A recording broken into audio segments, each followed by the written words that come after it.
Hello, my name is Ethan Gibbs. I am an 11th grader at Will Rogers College High School. Hello, my name is Jamaica Reed. I'm a 10th grader at Will Rogers College High School.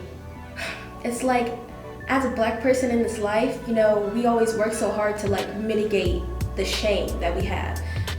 Because you can see it everywhere that there's this sort of inner shame about being black, and we have to work our whole lives to, feel proud about it and stuff like that.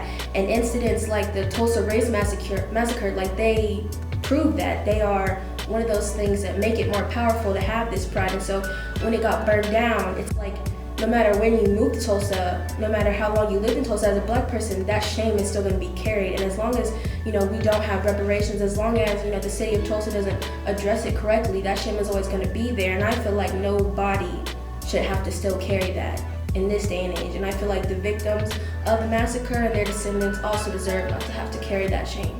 I see with our generation, we won't sit down quietly with said hatred that's going to happen to said community. We'll fight, we'll speak about it.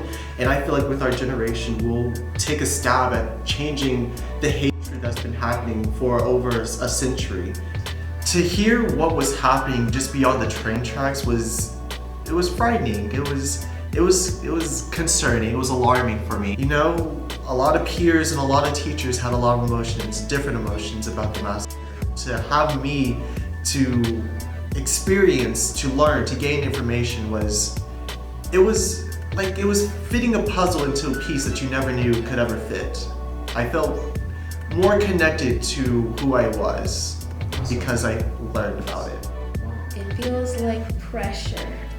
It feels like nervousness and anxiety, and it feels like pride. Proud of myself for getting to a point where I can do such things as this. It makes me feel really good about debate. It makes me feel really good about my brain and my words, so yeah.